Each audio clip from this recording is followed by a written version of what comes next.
રાજકોટના ring road ખાતે આવેલું અમરનાથ મંદિર ફરી એકવાર ચર્ચામાં આવ્યું છે। અમરનાથ મંદિરમાં યુવકોને આરતી કરવાની ના પાડતા વિવાદ સર્જાયો હતો। એટલું જ નહીં, મંદિરમાં આરતી વિવાદને લઈને પીટી જાડેજાએ યુવકોને ધમકી આપતા મામલો વધુ વકર્યો હતો।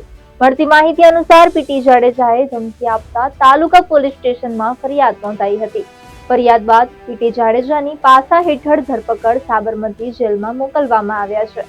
પીટી જાડેજાની પાસા હેઠળ કાર્યવાહી રાજકીય કિન્નાખોરીથી કરવામાં આવી હોવાનો આક્ષેપ છે। પીટી જાડેજા ક્ષત્રિય આંદોલનના મુખ્ય ચહેરા હતા। ક્ષત્રિય આંદોલનનો ખાર રાખીને કાર્યવાહી કરવામાં આવી હોવાનો ક્ષત્રિય સમાજના આગેવાનોનો આક્ષેપ છે।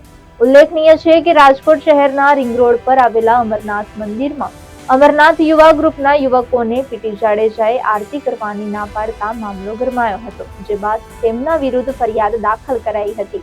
પીટી જાડેજાના વકીલ અને પુત્રનું કહેવું છે કે જેમાં આગોતરા જામીન પહેલેથી થઈ ચૂક્યા છે, એ ગુનાનો સંદર્ભ આપી કાર્યવાહી કરાઈ છે। કોઈ ષડયંત્ર અંતર્ગત ધરપકડ કરાયાના આક્ષેપો ઉઠી રહ્યા છે। ખોટી રીતે મારા ફાધરને અત્યારે પાસા હેઠળ ધકેલવામાં આવ્યા છે। સામાન્ય કલમ છે, બરાબર છે, અને આ કોઈ સામાન્ય કલમ દ્વારા કોઈ ટેબલ જામીન છે, બરાબર, છતાં પણ આ લોકોએ કિનાખોરી રાખીને અમને ગુમરાહ કરીને 3-4 કલાકથી બેસાડેલા અને સવારે અમને જવાબ દેવા માટેની નોટિસ પાઠવેલી અને રાત્રે ઘરેથી જ અમને સમય પહેલા ધરારથી અમને ઉપાડી દીધેલા, બરાબર છે, મારા ફાધરને કે ભાઈ તમે આવું જ પડશે, એમાં નહીં ચાલે, તમે 10 મિનિટમાં છોડી દેશું, એવું કરીને અમને અહીં લઈ અને પછી આવી કાર્યવાહી ધરારથી કરીને પાસા હેઠળ ધકેલા છે। અને આ એકદમ હું કહી શકું કે આ અમારા સમાજ માટે અમે જે કર્યું છે એની માટેની અમારી ઉપર કિન્નાખોરીઓ રાખી છે। જો પહેલાં તો એક વસ્તુ એ છે કે અમને પહેલાં તો કાંઈ એમને ઇન્ફોર્મ ન કર્યું। કોઈ પણ આરોપી હોય એમને પહેલાં જાણવાનો હક છે કે એમને લઈ જાય તો કયા અનુસંધાનમાં લઈ જાય છે, એમને એ ના કીધું। અહીંયા આવીને અમને 2 કલાક બેસાડ્યા, ત્યારે અમને કાંઈ ના કીધું કે શું પ્રોસિજર કરે અને એક ટેબલ લાયક જામીનમાં તમે પાસા લગાડી શકો, એક સામાન્ય નાગરિકને એટલી ખબર પડે। હું તો એડવોકેટ નથી, બિંગ એ ડૉક્ટરે મને એટલી ખબર પડે। 11 વાગે તમે સિનિયર સિટીઝનને એ બી મેડિકેશન ઉપર હોય, 9 દિવસના ફાસ્ટ ઉપર હોય, અમારી રિક્વેસ્ટ ઉપર એ પોલીસવાળા ના માને તો એને કેટલું પ્રેશર હશે। તો આના ઉપરથી ક્યાંક ને ક્યાંક અમને લાગે છે ને કે ઉપરથી પ્રેશર છે, કારણ કે પોલીસવાળા બી ક્યાંક ને ક્યાંક મૂંઝાયેલા છે, એ અમને જવાબ નથી આપી શકતા, નથી અમને કાંઈ અમે કીધું અમને લખીને આપો કે એમને કાંઈ થશે 9 દિવસના ઉપવાસ પછી તો કોણ જવાબદાર રહેશે, એમની પાસે એક પણ જવાબ નથી। અત્યારે અમે એમને કીધું કે તમે આમાં પાસા લગાડી જ ન શકો તો બી એમની પાસે કાંઈ જવાબ નથી।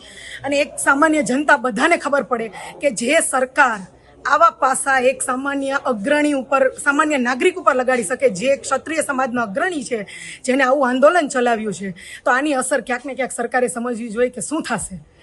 બનાવ એવો હતો કે આજે 10:15 પીટી જાડેજાના ઘર પર તે હાજર હતા અને 10-15 પોલીસવાળા આવી અને પીટી જાડેજાને તાત્કાલિક કોઈ કારણસર ધરપકડ કરી ગયા છે।